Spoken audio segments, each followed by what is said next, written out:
Rec. C'est parti. Stéphane.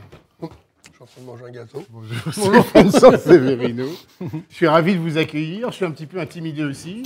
Parce que c'est pas la peine. C'est votre fauteuil. Merci là. Voilà, vous vous asseyez là, bien tranquille. Alors évidemment, on vous connaît, il y a 10 albums, le dernier en 2015, Papillon. Vous avez fait 1,5 milliard de télé, de radio, j'ai compté. Non, pas tant que ça. Ah, j'ai compté, 1,5 milliard. Si, c'est vrai. Bon. Et je vais vous poser quand même cette question. Qui êtes-vous, Stéphane? J'ai l'impression de m'être trouvé, parce que c'est que je commence à avoir l'âge de celui qui s'est trouvé. Mais je suis un mec qui oscille entre le mec normal et le mec pas normal. C'est-à-dire que j'ai dit, il y a une partie de moi qui est en fin de compte assez traditionnelle. Et je lutte en permanence. Enfin, les deux luttent l'une sur l'autre. Et puis, j'ai envie de faire de temps en temps carrément n'importe quoi. Alors, c'est aussi pour ça que j'ai choisi bizarrement le métier d'artiste. C'est que, d'une certaine manière, on est libre, mais on travaille aussi sur des trucs traditionnels. Alors, j'ai besoin de ces deux trucs-là. Bon, par contre, venez vous asseoir pas loin de moi, parce que là, on est un peu loin, en fait. D'accord. Et vu mon grand âge, j'entends pas. C'est ça. J'avais même un petit peu prévu là, vous êtes un peu loin, en fait. En 99, ça fait longtemps que je fais de la musique. À ce moment-là, j'en vis pas encore, en fait. Au moment où je viens ici au CIFAP, j'en vis pas encore.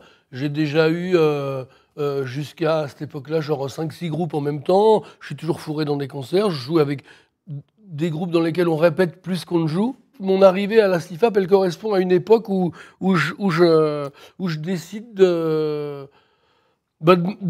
mettre le pied un peu plus profond dans le boulot qu'en fait. Quoi. Avant, j'avais un groupe qui s'appelait Les Voleurs de Poules. On jouait et on composait des chansons un peu comme ça quand ça venait.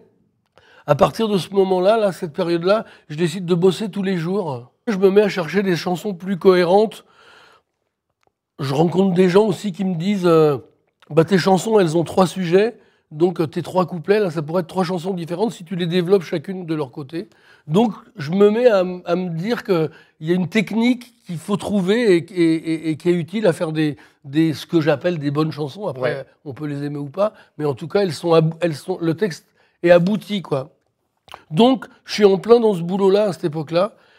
Enfin, c'est après que ça se déclenche, en fait. Puisque le premier truc sérieux que je fais pour déclencher tout ça, c'est ce stage de home studio à la CIFAP. Voilà, en 99, ouais. Stage de home studio pour apprendre un nouvel outil. Non, moi avant, j'avais même pas d'ordi chez moi en fait. J'avais un Minitel, mais je savais pas l'allumer. C'est ça.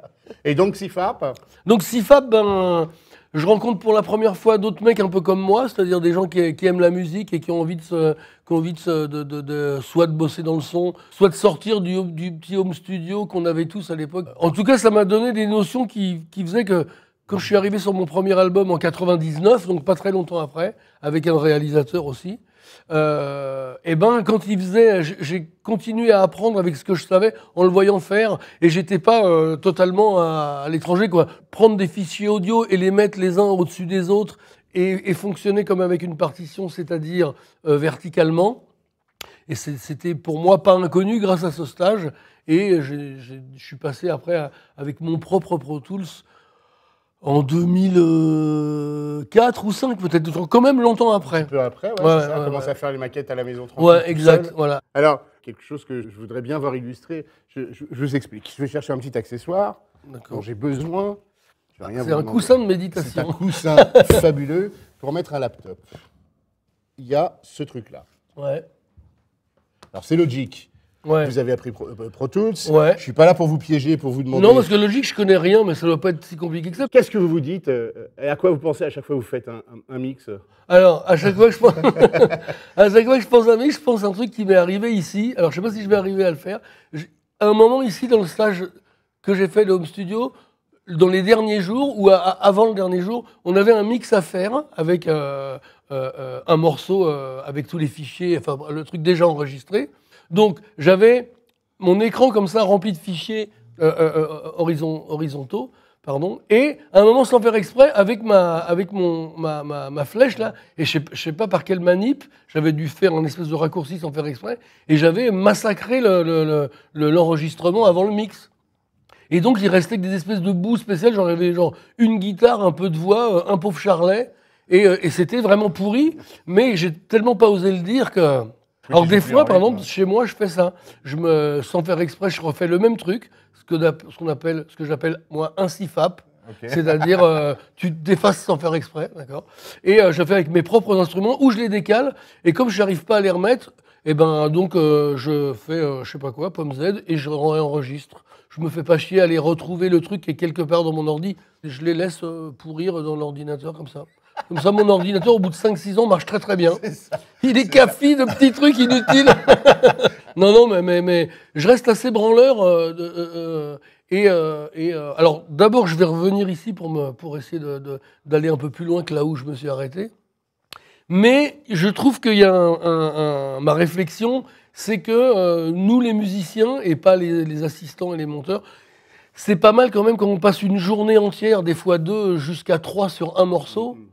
Il y a quand même que 20 minutes dans lesquelles on joue de son instrument et qu'on chante. Et moi, je me fais des chansons des fois où il y a beaucoup de textes que j'arrive pas à chanter tout de suite. Alors, je travaille sur le Pro Tools et c'est plutôt un truc de composition que de maquette. Merci beaucoup. Non, de rien. Merci pour l'interview.